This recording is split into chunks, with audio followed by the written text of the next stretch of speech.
Elena Edwards felt the blood drain from her face as her father's trembling hands pushed his last valuable possession across the felt table, the deed to their ranch sliding into the pot like a death sentence. The year was 1881, and the saloon in Kingfisher, Oklahoma Territory, reeked of tobacco smoke and broken dreams. Elena had begged her father not to come here tonight, had pleaded with him to stay away from the card tables that had already claimed most of their savings over the past 3 months. But Benjamin Edwards was a man possessed, convinced that one good hand would reverse their fortunes and save them from ruin. She watched from the corner of the smoky room as the slick gambler across from her father, a man who went by the name Victor Vaughn, dealt the cards with practiced precision. His fingers moved like water over the deck, smooth and deliberate. Victor wore an expensive black suit that seemed out of place in this rough frontier town, and his dark hair was slicked back with pomade. He smiled constantly, but it never reached his cold gray eyes. "I will see your ranch," Victor said smoothly, counting out an impressive stack of bills, "and raise you $500. Elena's father paled. He had nothing left to match that raise. The other players had already folded, sensing something in the air that Elena herself could feel, a wrongness that made her skin prickle. "I have nothing else," Benjamin admitted, his voice breaking. Victor's smile widened. "Nothing. Come now, Benjamin, we both know that is not quite true." The implication hung in the air like poison. Elena felt every eye in the saloon turn toward her. She stood frozen, her heart hammering against her ribs. At 22 years old, she had seen plenty of hardship since they had moved to Oklahoma Territory from Missouri 5 years ago, but nothing had prepared her for this moment. "You cannot be serious," Benjamin whispered, but there was no conviction in his voice. The gambling fever had him in its grip, and Elena knew with sickening certainty that he was actually considering it. "Of course, if you would rather forfeit everything you have already lost," Victor said casually, examining his cards. "The ranch, the cattle, your savings, I understand completely. A man knows when he is beaten." The manipulation was obvious, cruel, and devastatingly effective. Elena watched her father's face contort with desperation and shame. She wanted to run, to flee into the night, but her legs would not obey. "One hand," Benjamin said hoarsely. "If I win, I get everything back, everything. And if you lose, the girl comes with me, as my wife, of course, all perfectly respectable." Victor's voice dripped with false propriety. Elena finally found her voice. "Father, no, you cannot do this," but Benjamin was not looking at her anymore. He was staring at his cards like they held salvation itself. "I have a good hand, Elena. A very good hand. This will fix everything. You will see." The room had gone deathly quiet. Even the piano player had stopped. Elena felt tears burning behind her eyes, but she refused to let them fall. Not here. Not in front of these men who were watching her fate being decided like she was nothing more than a horse or a plot of land. Victor laid down his cards with theatrical slowness. Full house. Kings over tens. Benjamin's face crumbled. His hands shook as he revealed his own cards. 3 queens. It was over. Everything was over. Victor stood smoothly, collecting his winnings with practiced efficiency. "A pleasure doing business with you, Benjamin. Miss Edwards, if you would be so kind as to gather your belongings, we shall be married first thing tomorrow morning. I am sure you understand that I must protect my investment." Elena felt the world tilting around her. This could not be happening. This was 1881, for heaven's sake, not the Middle Ages. But she also knew that her father had made his wager in front of witnesses, and in this rough territory, a man's word at the card table was binding. If she refused, her father would be branded a welcher and likely run out of town, if not worse. They had no money, No ranch, nothing. And Victor Vaughn was not a man who would simply let this go. She lifted her chin, forcing herself to meet Victor's cold gaze. I need 3 days to settle my affairs. Victor considered this, then nodded magnanimously. 3 days. But you will stay at the hotel, where I can keep an eye on my property. I would hate for you to get any foolish ideas about running away. That night, Elena sat in the small hotel room Victor had paid for, staring out the window at the dark Oklahoma plains stretching endlessly beyond town. Her father had not even had the courage to face her after the game. He had slunk away into the night, and she knew with bitter certainty that he had already found another bottle to drown himself in. She had 3 days to find a way out of this nightmare, but what could she possibly do? She had no money, no family besides her worthless father, and no prospects. Victor Vaughn had made it clear that if she ran, he would hunt her down and make her pay for the embarrassment. Men like him did not forgive humiliation. The next morning, Elena woke to find a dress laid out on the chair in her room, an expensive thing in deep blue silk that must have cost more than her father had lost in total. A note in Victor's precise handwriting read, "Wear this today. I want people to see what quality looks like." She wanted to tear it to shreds, but what would be the point? Instead, she dressed in her own simple calico dress and ventured out into Kingfisher's dusty Main Street. The town was small but growing, with hopeful settlers arriving weekly to stake claims in the newly opened territory. False-fronted buildings lined the wide street, and the sound of hammering echoed from new construction at the edge of town. Elena walked aimlessly, her mind racing through impossible scenarios. She could steal a horse and ride for Kansas, but she had no supplies and no knowledge of how to survive alone on the plains. She could throw herself on the mercy of the local marshal, but what law had been broken? Her father had made a legal wager, witnessed and binding. She was so lost in her desperate thoughts that she did not notice the large man until she collided directly with him. The impact was like walking into a boulder. Elena stumbled backward and would have fallen if a massive hand had not caught her elbow, steadying her with surprising gentleness. "Whoa there, miss. You all right?" Elena looked up and up. The man towering over her had to be at least 6.5 feet tall, with shoulders so broad they blocked out the morning sun. He wore buckskin and wool, clothes made for hard use in rough country. His hair was dark brown and fell past his shoulders, and a thick beard covered the lower half of his tanned face. But it was his eyes that caught her attention, a clear, startling blue that held genuine concern. "I am fine," she managed, though her voice shook. "I apologize. I was not watching where I was going." The mountain man studied her with those penetrating blue eyes, and Elena had the uncomfortable feeling that he could see straight through to all her troubles. His arms, she could not help but notice, were corded with muscle that spoke of a life spent in hard physical labor. Everything about him radiated raw strength and capability. "You do not look fine, if you do not mind me saying so," he said carefully. His voice was deep and rough, like distant thunder over the mountains. "You look like someone carrying the weight of the world." Elena felt her carefully maintained composure cracking. Something about this stranger's kindness, so unexpected and genuine, made her want to weep.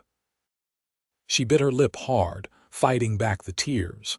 The mountain man frowned, concern deepening. "My name is Daniel Flint. I have been trapping up in the Wichita Mountains, coming down for supplies. If you are in some kind of trouble, maybe I could help." "No one can help me," Elena whispered. And then, before she could stop herself, the whole sorry story came spilling out. The gambling, her father's addiction, the rigged card game last night, and her impending marriage to Victor Vaughn in 2 days' time. Daniel's expression darkened as she spoke, his jaw clenching beneath his beard.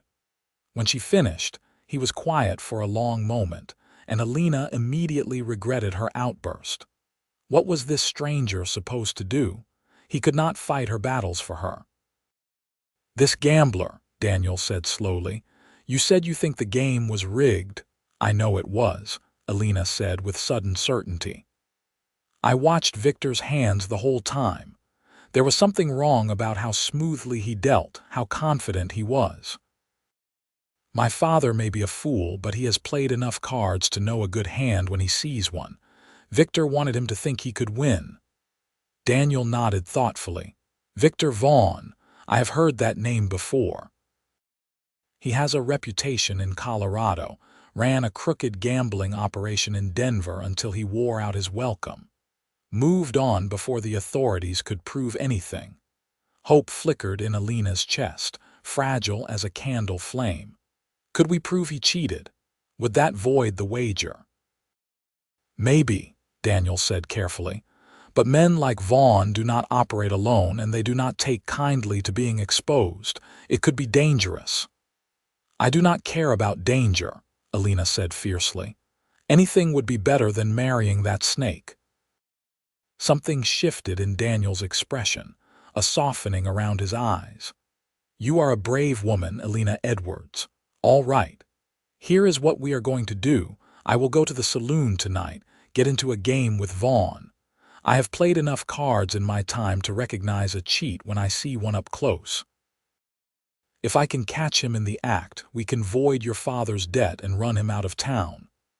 And if you cannot catch him," Daniel's smile was grim, "then we will figure something else out. But one way or another, Miss Edwards, you are not marrying that man." Elena felt something loosening in her chest, the first breath of relief she had taken since last night. She barely knew this mountain man, had met him mere minutes ago, but something about Daniel Flint made her believe him. Maybe it was the steady certainty in his voice or the quiet strength in the way he held himself. Whatever it was, she felt the first real hope she had known in months. "Why are you helping me?" she asked quietly. "You do not know me. This is not your fight." Daniel looked at her for a long moment, and Elena felt heat rise in her cheeks under his steady gaze. "Because it is the right thing to do," he said finally. "And because I have seen too many good people crushed by men like Victor Vaughn. If I can stop it from happening one more time, then that is what I am going to do." They spent the rest of the day planning. Daniel had Elena describe every detail she could remember about the card game, from Victor's dealing style to the way he had handled the deck. He also had her point out which men in town worked for the gambler, because men like Victor always had muscle nearby.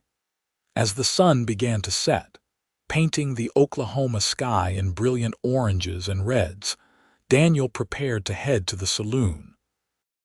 He had cleaned up slightly, though he still looked every inch the rugged mountain man. Elena walked with him as far as the hotel, where she was supposed to stay under Victor's watchful eye. "Be careful," she said, surprised by how much she meant it.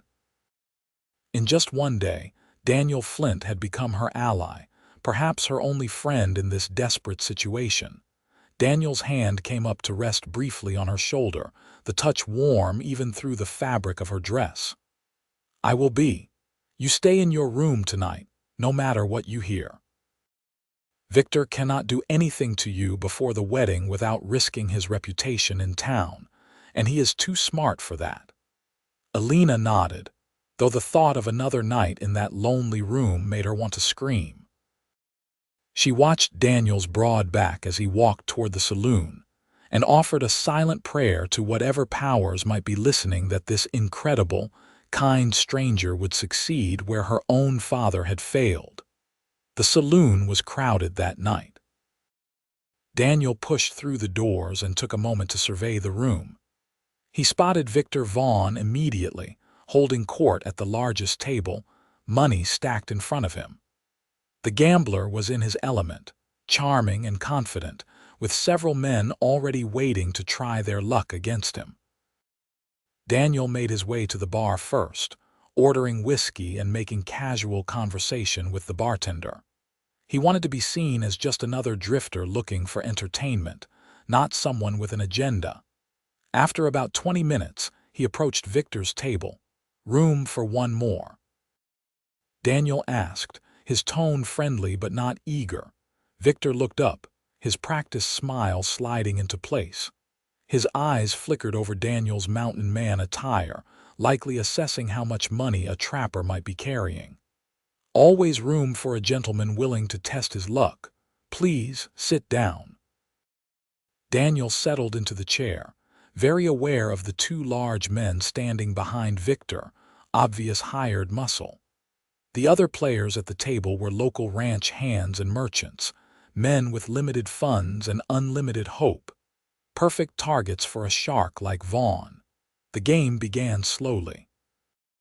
Daniel played conservatively at first, folding more often than not, watching Victor's every move. The gambler was good, very good. His fingers flew over the cards with practiced ease, and his patter was smooth and distracting.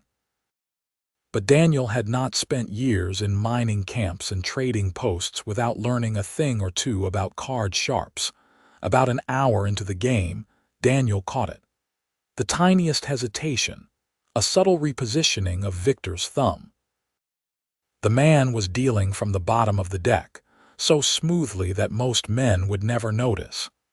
Daniel let it pass, continuing to play and lose small amounts. He needed to be certain, and he needed witnesses who would believe what they saw. He waited until the pot was substantial, nearly $300 in the center of the table. The other players had folded, leaving just Daniel and Victor in the hand. This was the moment. "Your deal," Daniel said casually. Victor smiled, reaching for the deck. His hands moved in their familiar pattern, quick and sure. But this time, Daniel's hand shot out like a striking snake, catching Victor's wrist in mid-motion. "I think we all need to see that bottom card," Daniel said loudly, his voice carrying across the suddenly quiet saloon. Victor's face went pale, then flushed with anger. "How dare you accuse me of cheating? Release my hand immediately." But Daniel's grip was iron. With his free hand, he reached down and pulled the bottom card from the deck, the ace of spades. He flipped over Victor's whole card, revealing it to be the ace of hearts. The three cards on the table showed two more aces. "Four aces," Daniel said conversationally to the crowd that was rapidly gathering. "Quite a coincidence, Victor, especially since I folded two aces earlier in the game. Funny how those cards found their way back into your dealing hand." The saloon erupted. Men who had lost money to Victor over the past weeks surged forward, shouting accusations. Victor's hired muscle moved to protect their boss, but they were vastly outnumbered by angry locals who had just realized they had been swindled. Victor tried to bluster his way out. "This is absurd. This man is clearly working with the girl to avoid her father's legitimate debt." "The debt," Daniel said coldly, rising to his full imposing height, "that you won through cheating, which means it is void. Miss Edwards owes you nothing. You owe these men their money back." "I will not pay a cent. You cannot prove anything," Daniel's patience snapped. In one smooth motion, he reached across the table and hauled Victor up by his expensive jacket, bringing them face to face. The gambler's feet dangled several inches off the ground. "Listen carefully," Daniel said, his voice deadly quiet. "You have two choices. You can return every cent you have stolen from these people and leave Kingfisher tonight, never to return. Or I can let this crowd have you, and we can see what frontier justice looks like. Your choice." Victor, for all his bravado, was at heart a coward. Faced with real physical danger, he crumbled. "Fine, fine. Take the money, just let me go." Daniel set him down, but not gently. Victor stumbled, catching himself on the table. Under the watchful eyes of half the town, He slowly and bitterly distributed his ill-gotten gains back to the men he had cheated. When he got to Benjamin Edwards' share, he hesitated. "The ranch deed too," Daniel said firmly, "and the other property. Everything." Shaking with rage and humiliation, Victor produced the documents from his jacket pocket. He threw them on the table. "The Edwards girl is welcome to her pathetic life. She would have been miserable with me anyway." "Get out," Daniel said. "If I see you in Oklahoma territory again, I will not be so merciful." Victor and his men fled into the night, leaving behind a saloon full of jubilant, relieved men. People clapped Daniel on the back, buying him drinks and treating him like a hero. But Daniel's thoughts were elsewhere. He gathered up the Edwards property documents and slipped out into the cool night air. Elena was pacing her hotel room when she heard the knock. Her heart leaped into her throat. It was too early for Daniel to be back, unless something had gone terribly wrong. She opened the door a crack, then flung it wide when she saw who was standing there. "You did it," she breathed, seeing the papers in Daniel's hand. "It is over," Daniel confirmed, stepping inside. "Victor is gone. These are yours." He handed her the deed to the ranch and the other documents. Elena took them with shaking hands, tears finally spilling down her cheeks. "I do not know how to thank you. You saved my life. You saved everything." "You do not need to thank me," Daniel said gently, but he did not move to leave, and Elena found herself not wanting him to go.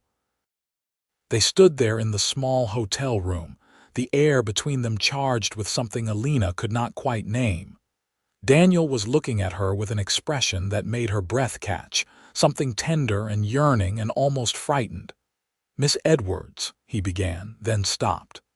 "Elena, I know we only met today. I know I have no right to ask you anything, but I cannot leave Kingfisher without telling you something." Elena's heart was pounding. "What is it?" "When you walked into me this morning, when I looked into your eyes and saw all that pain and courage, something in me just knew." Daniel took a hesitant step closer. "I have spent the last 5 years alone in the mountains, content with my own company, never wanting more. And then in one day, one conversation with you, everything changed.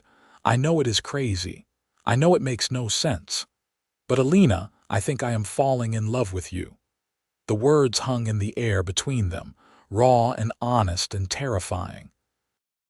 Elena felt her entire world shifting, reorganizing itself around this truth.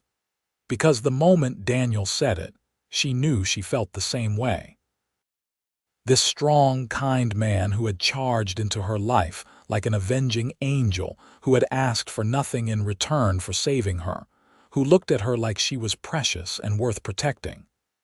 "It is not crazy," she whispered, "because I feel it too." Daniel's face transformed, hope and joy washing away the careful guard he kept over his emotions.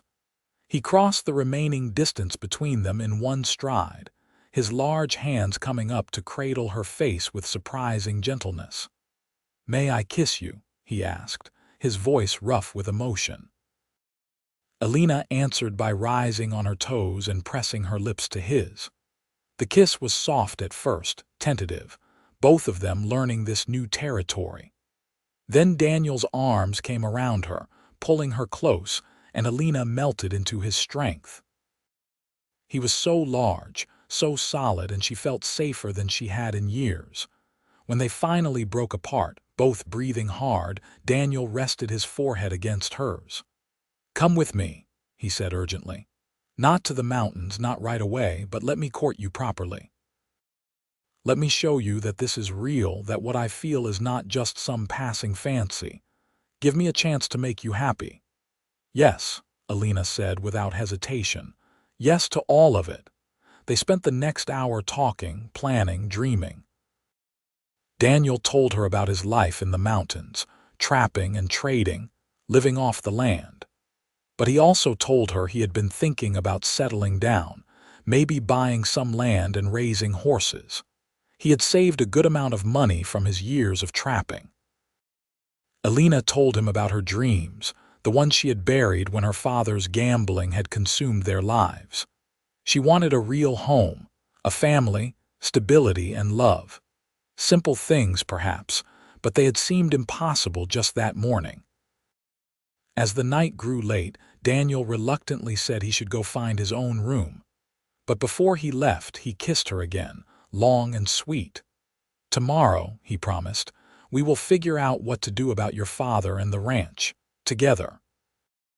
After he left, Elena lay in bed, touching her lips where Daniel had kissed her, marveling at how completely her life had changed in a single day. Yesterday she had been a piece of property, a gambling chip. Now she was a woman in love with a man who saw her as an equal, a partner, someone worth fighting for. The next morning, Daniel and Elena went to find her father. They tracked him down to a flophouse on the edge of town, where Benjamin Edwards was nursing a massive hangover and wallowing in self-pity. When Elena walked in with Daniel behind her, Benjamin looked up with bloodshot eyes. "Elena, I am so sorry. I am so sorry." "The debt is cleared," Elena said coldly. "This man, Daniel Flint, proved that Victor was cheating. You have your ranch back." Benjamin's face crumpled with relief, then confusion when he saw Elena's hard expression. "Then everything is all right. We can go home." "No, father," Elena said firmly. "Everything is not all right. You gambled away our lives, our home, your own daughter. You have a sickness, and until you are willing to face it and fight it, I cannot be around you." "Elena, please, I will change. I will never gamble again, I swear it." "I have heard that before," Elena said, her voice breaking slightly despite her best efforts. 100 times before, and yet here we are. Daniel has offered to help us sell the ranch for a fair price.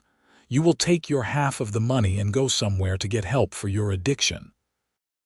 There are places back east, programs that help men like you. You will go, or you will not see a cent. It was the hardest thing Elena had ever done, but she knew it was necessary. Daniel stood beside her, a silent pillar of support, and that gave her the strength to stand firm against her father's pleas and promises. In the end, Benjamin agreed. The alternative was being completely cut off from his daughter, and even through his addiction, he loved Elena enough to try. Within a week, arrangements had been made. The ranch sold for a good price to a young family just arrived from Kansas. Benjamin, sober but shaking, boarded a train east to a sanitarium in Missouri that specialized in treating men with gambling problems and alcoholism.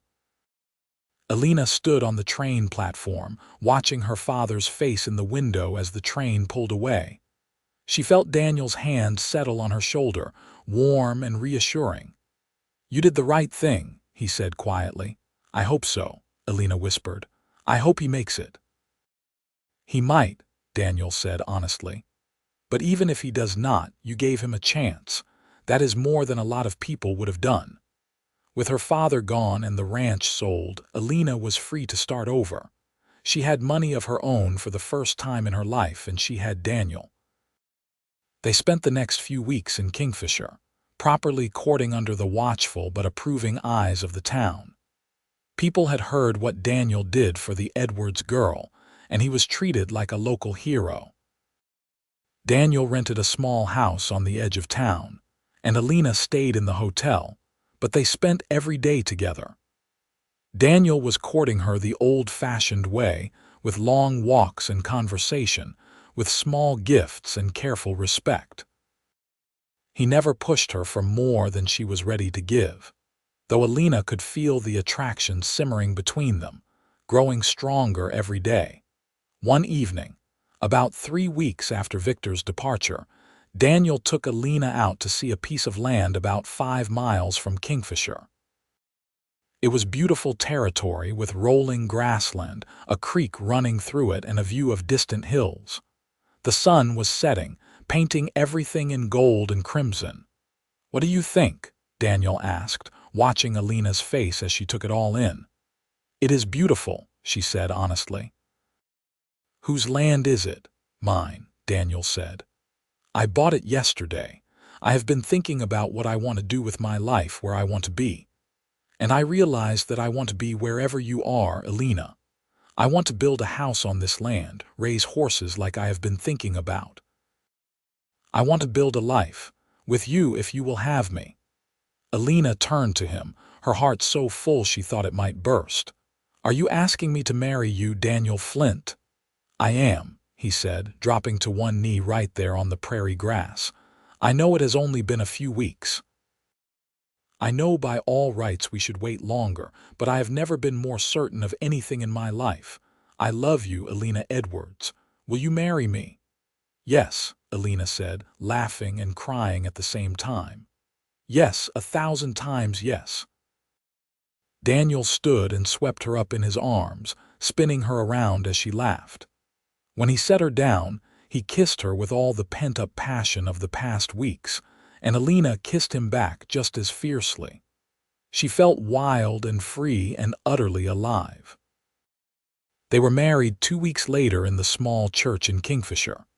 Most of the town turned out for the wedding, happy to celebrate the romance that had blossomed from such dark beginnings. Elena wore a simple white dress she had sewn herself, with wildflowers in her hair.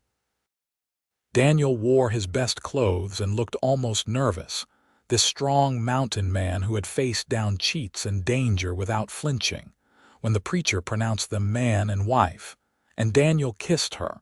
Elena felt like she was exactly where she was meant to be. This was home. Not a place, but a person. Daniel was her home. Their wedding night was spent in the hotel, in a room Daniel had filled with candles and flowers. He was gentle with her, patient, and when they finally came together as husband and wife, Elena felt a completeness she had never known was possible. Afterward, lying in Daniel's strong arms, she traced the scars on his chest from years of hard living and felt a fierce protectiveness toward this man who had become everything to her. "I love you," she whispered into the darkness. Daniel's arms tightened around her. "I love you too. And I am going to spend the rest of my life making sure you never regret saying yes to me." The next months were a flurry of activity. Daniel started building their house on the land he had purchased, and Elena worked alongside him whenever she could. She learned that Daniel was not just strong but incredibly skilled with his hands, able to craft furniture and cabinets with an artist's touch. The house rose slowly but surely, a sturdy cabin that would protect them from Oklahoma's sometimes harsh weather. They also started collecting horses, buying a few good mares and a fine stallion from a breeder in Kansas. Daniel had a way with animals, patient and firm, and Elena loved watching him work with the horses. She was learning too, discovering she had her own affinity for the creatures. One day, about 4 months after their marriage, a letter arrived from Missouri. Elena's hands shook as she opened it, afraid of what news it might contain. But as she read, tears of relief filled her eyes. Her father had been sober for 3 months.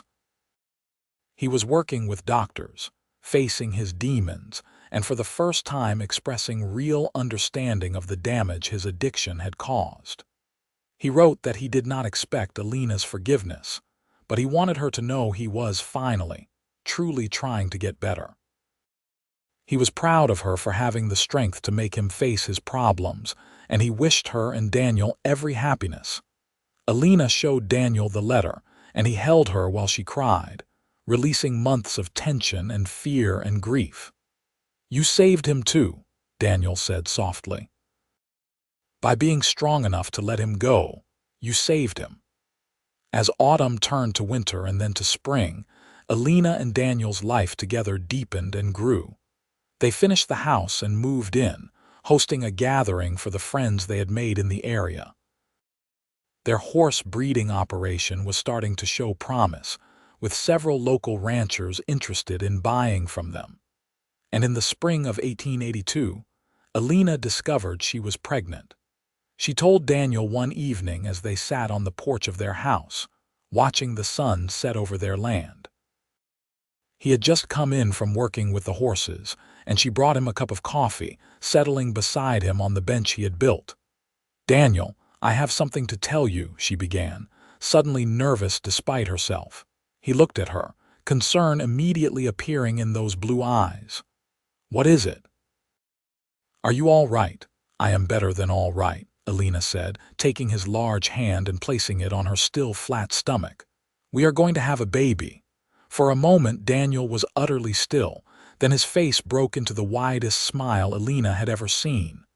"A baby, really?" "We are going to be parents, we are," Elena confirmed, laughing at his joy. Daniel pulled her into his arms, holding her carefully as if she might break.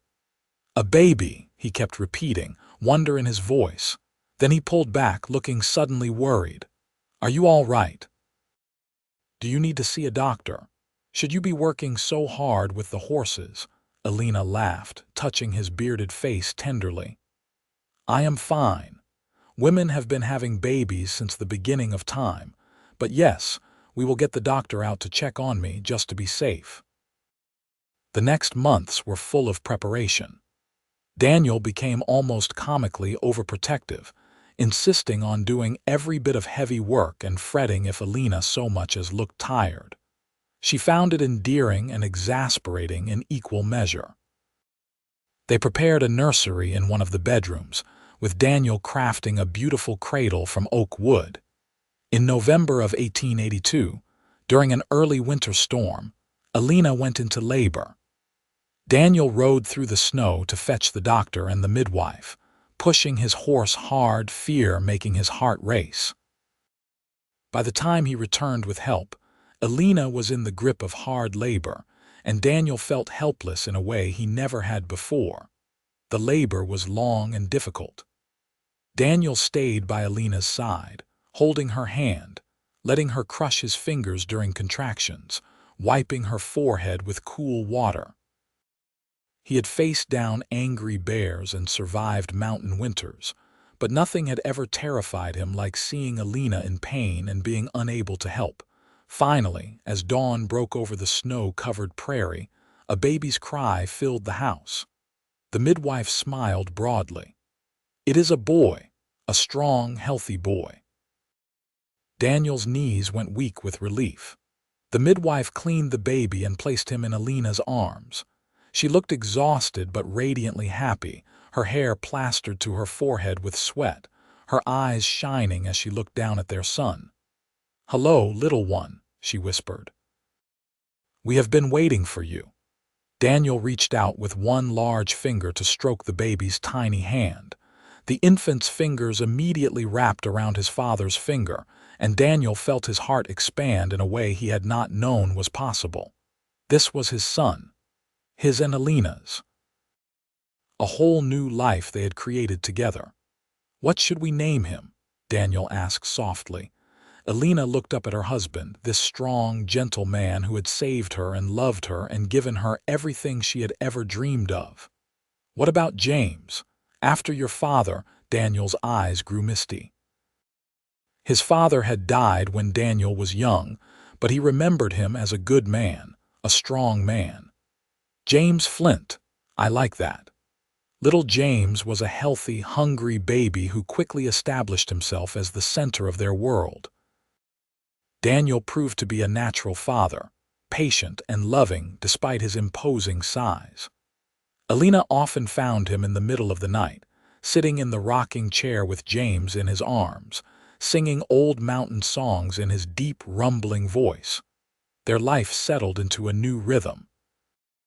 The horse business continued to grow, and Daniel's reputation as a fair dealer and skilled trainer spread throughout the territory. Elena managed the business side of things when she was not caring for James, and they made a good team. When James was about 6 months old, they received another letter from Elena's father. Benjamin had been sober for over a year now and was working at the sanitarium, helping other men struggling with addiction. He asked tentatively if he might visit, if Elena would be willing to let him meet his grandson. Elena discussed it with Daniel, and after much consideration, she wrote back agreeing to a visit. She was not ready to fully trust her father again, but she believed in second chances. After all, Daniel had given her a second chance at life when her world had fallen apart. Benjamin arrived in the spring of 1883, thinner and older looking than Elena remembered, but with clear eyes and a steady demeanor. The reunion was awkward at first, but when Elena placed James in his arms, something in Benjamin softened and broke open. "He is beautiful," Benjamin whispered, tears streaming down his face. "Elena, I am so sorry for everything. I know I can never make it right, but I want you to know I am trying every day to be better." Over the next few days, Elena watched her father with cautious hope. He was different, truly different. He played with James, helped Daniel with the horses, and in the evenings, he talked honestly about his struggles and his recovery.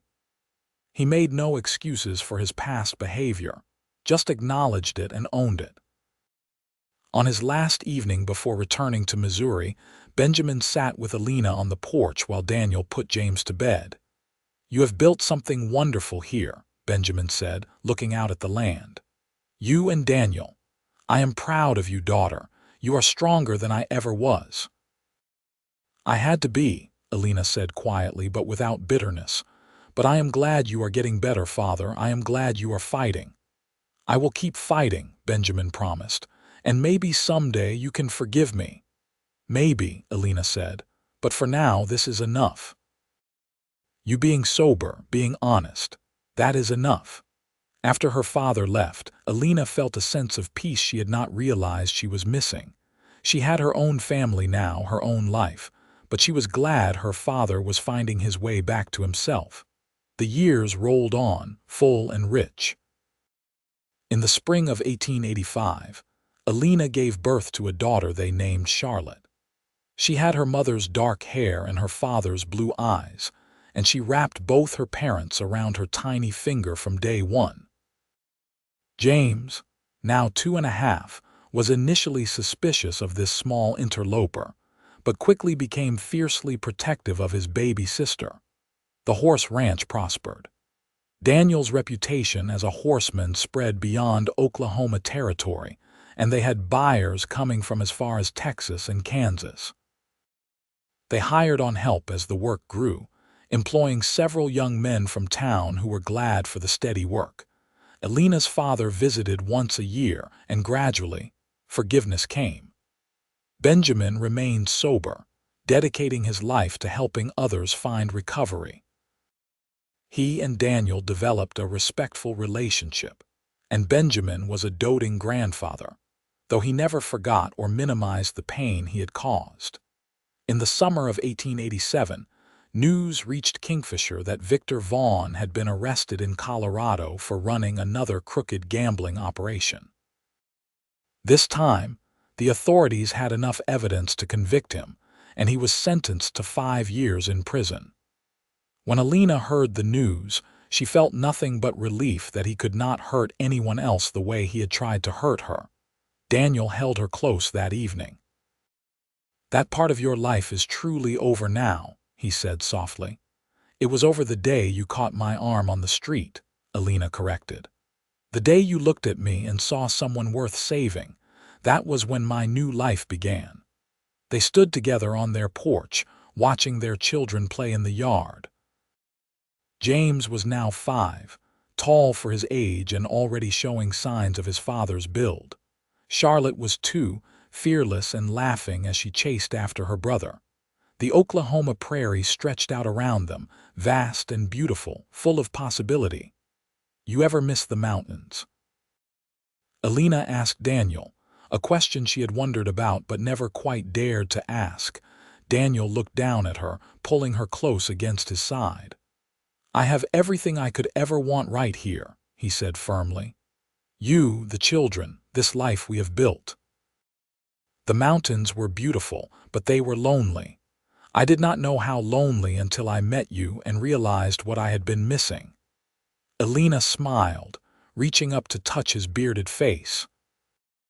Even after years of marriage, her heart still skipped a beat when he looked at her like that, like she was the most precious thing in his world. "I love you, Daniel Flint," she said. "I love you, Elena Flint," he replied, kissing her softly. "More than I could ever put into words." As the sun set over their land, painting the sky in brilliant shades of orange and pink, Elena reflected on the journey that had brought her here. She had been won in a rigged card game, treated like property by a cruel man. But she had been saved by a mountain man with a kind heart and quick mind, a man who had seen her worth when she could barely see it herself. Daniel had not just won her back from Victor Vaughn. He had won her heart, her trust, her love.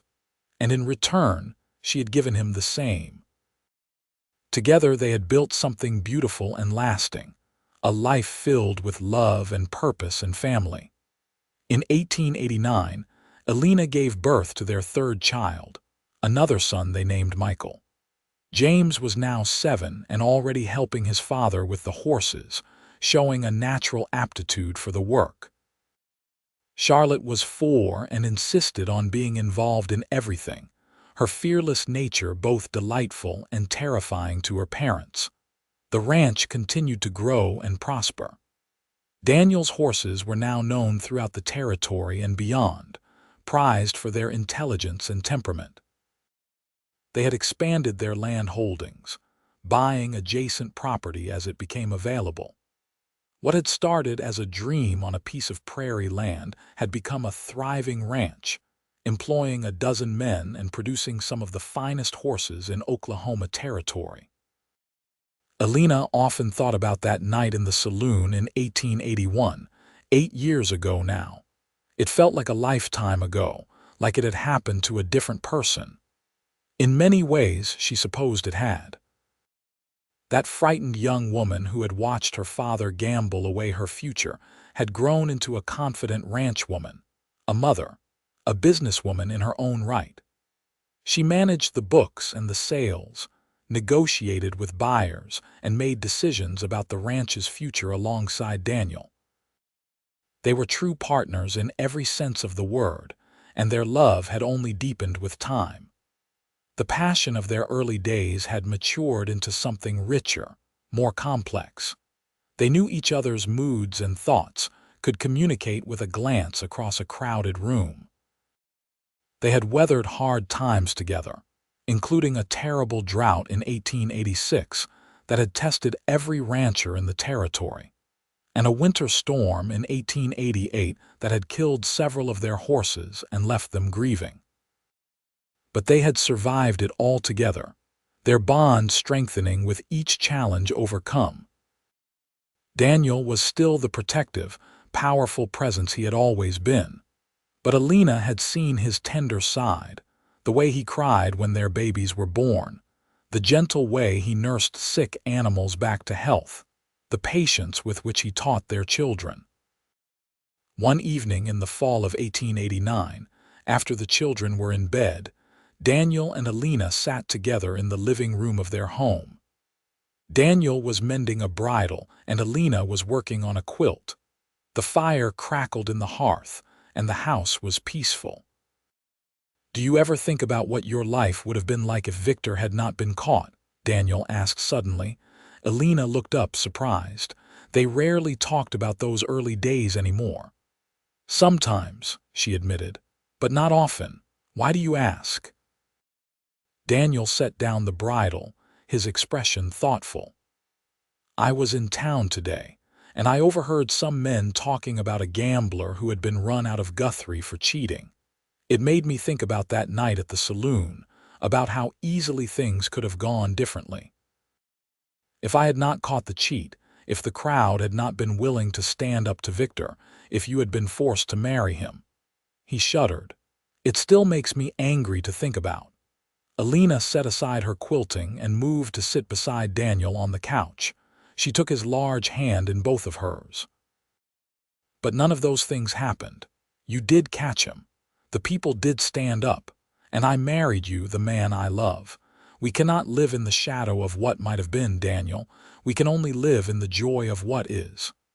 Daniel pulled her close, kissing the top of her head. You are right, as always. I just think sometimes about how lucky I am. That day I walked into you on the street was the best day of my life. Well, tied with the day you agreed to marry me, and the days our children were born. Elena laughed. So many best days.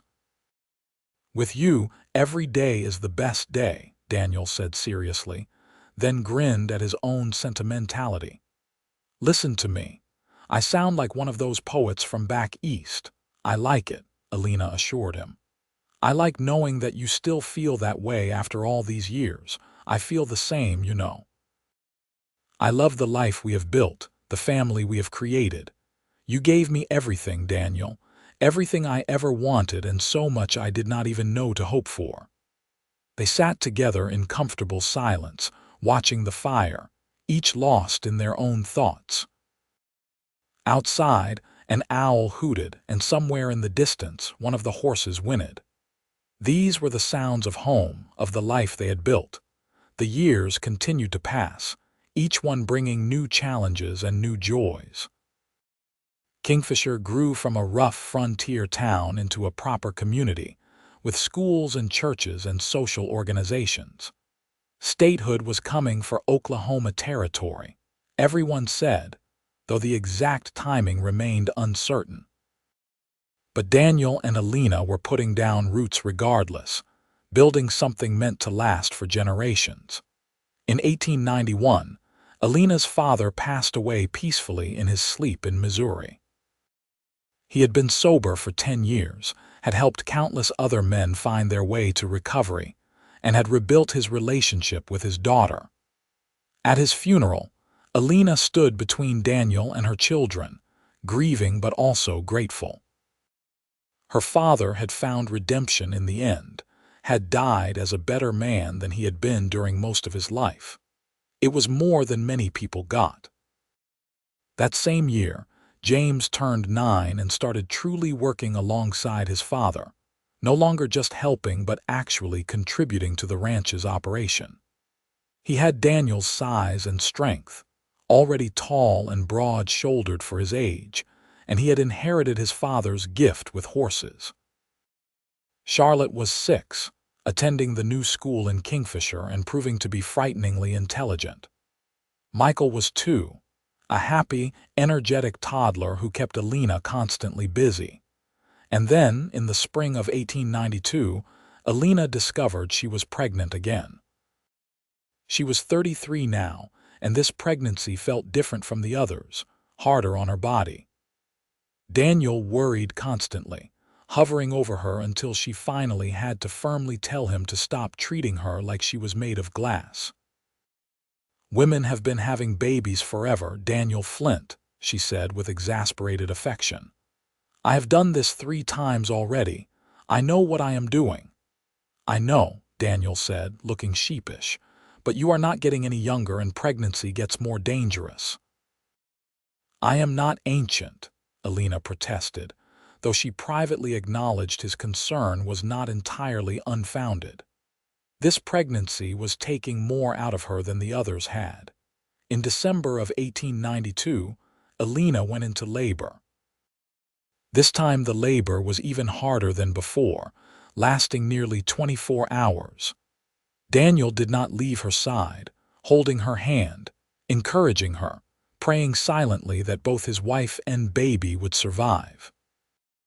The doctor and midwife exchanged worried glances more than once, and Daniel's heart felt like it might stop. Finally, a baby's cry filled the room.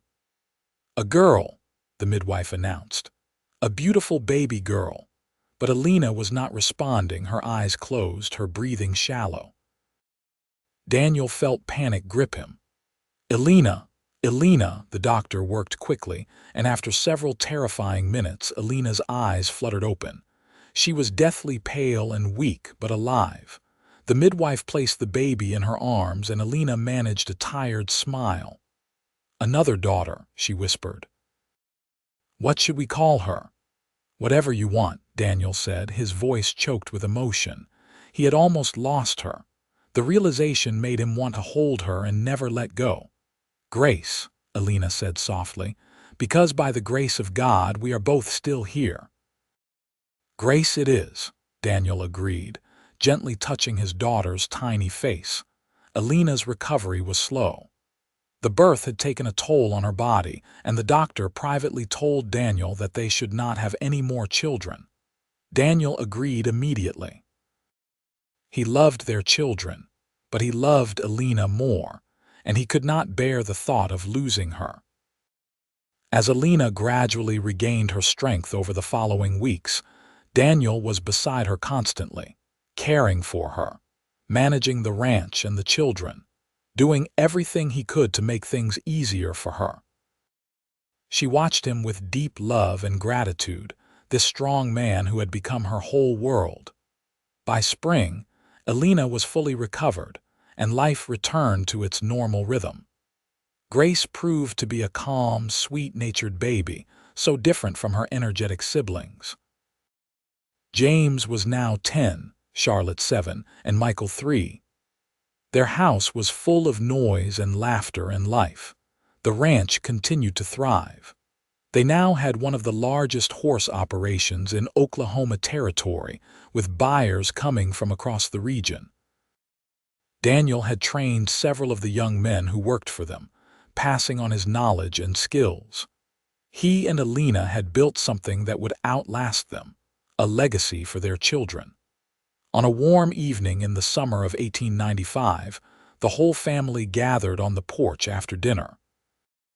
James, now 13 and nearly as tall as his father, was talking about a horse he was training.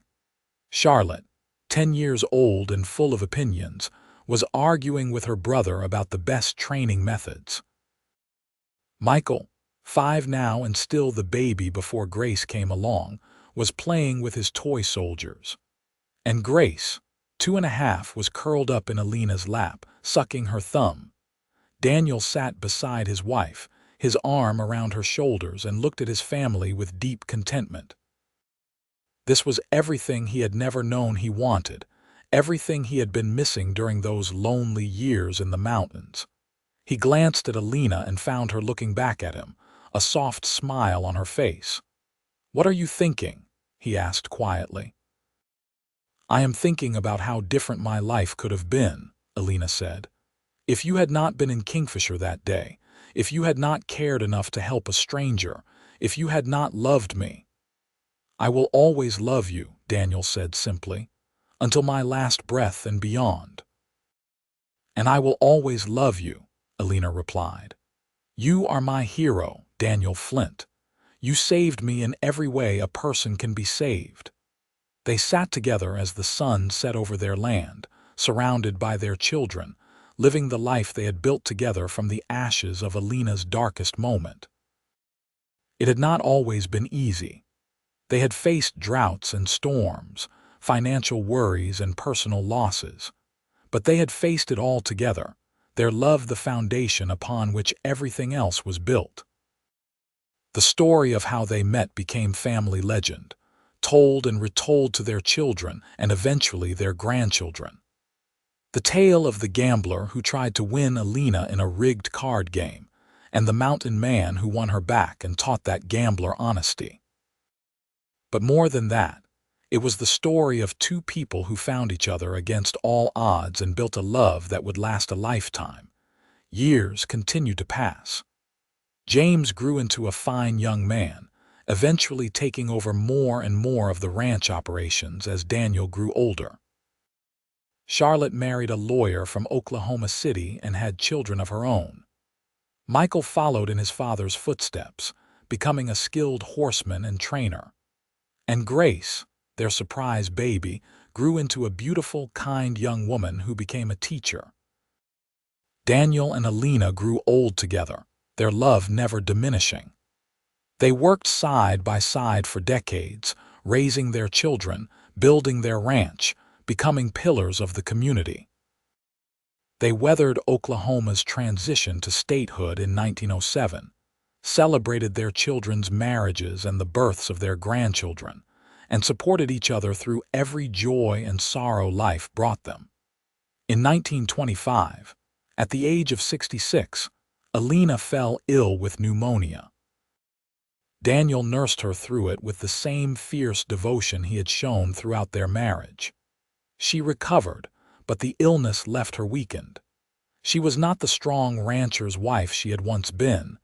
They spent more time sitting together, talking about their life, remembering. Daniel would hold her hand and they would watch the sunset, just as they had done countless times over the past 43 years. "I have had a good life," Elena said one evening, her voice soft with age but still strong in spirit. "A wonderful life. You gave me that, Daniel." "We gave it to each other," Daniel corrected. He was 72 now, his hair white and his face weathered, but his blue eyes were still as clear and sharp as ever. "I love you, Elena. I have loved you from that first moment on the street in Kingfisher." "I love you too," Elena said, squeezing his hand with what strength she had. "Always and forever." They sat together as the sun painted the Oklahoma sky in brilliant colors. Two souls intertwined, two lives lived as one. They had overcome so much, built so much, loved so much. Their story had begun with a rigged card game and a mountain man's intervention, but it had become something beautiful and enduring. Daniel and Elena lived several more years, seeing more grandchildren born, watching their family grow and prosper. The ranch they had built became one of the most respected horse operations in Oklahoma, known for quality and integrity. Their children carried on their values, teaching their own children about hard work, honesty, and the power of love. When Elena finally passed away peacefully in her sleep in 1931, at the age of 72, Daniel mourned deeply, but also celebrated the incredible life they had shared. He lived 2 more years, cared for by his devoted children, before joining his beloved wife in 1933. They were buried side by side on a hill overlooking the ranch they had built together, their graves marked with simple stones that bore their names and the dates of their lives. But their real legacy was not in the stones or the land. It was in the children and grandchildren who carried their love forward, in the values they had instilled, in the proof that even in the roughest times, even when life seemed darkest, love could triumph. The story of Daniel and Elena Flint was told and retold through the generations, a reminder that heroes come in unexpected forms, that love can bloom in the darkest circumstances, and that with courage and faith, any obstacle can be overcome. It was a story of the Old West, of a time when justice was rough and life was hard, but also a timeless story of love conquering all. From the moment Elena's father gambled her away in a rigged card game, to the day Daniel caught the gambler's cheat and won her back, to the decades of love and life they built together, their story was proof that sometimes the best things in life come from the worst moments. That sometimes the person who saves you becomes the person you were meant to be with all along. And that true love, once found, can weather any storm and last beyond a lifetime. Their children and grandchildren kept the ranch going, maintaining the standards Daniel and Elena had set. The Flint Ranch became known not just for excellent horses, but for treating people fairly, for giving second chances to those who deserved them, and for proving that good, honest work built on love and respect could create something lasting. The story of how it all began with a gambler, a rigged game, and a mountain man's intervention became a cherished family legend, passed down through the generations as a reminder of where they came from and the values they held dear. And throughout it all, the love story of Daniel and Elena remained at the heart of everything, a testament to the power of true love to transform lives and create lasting happiness.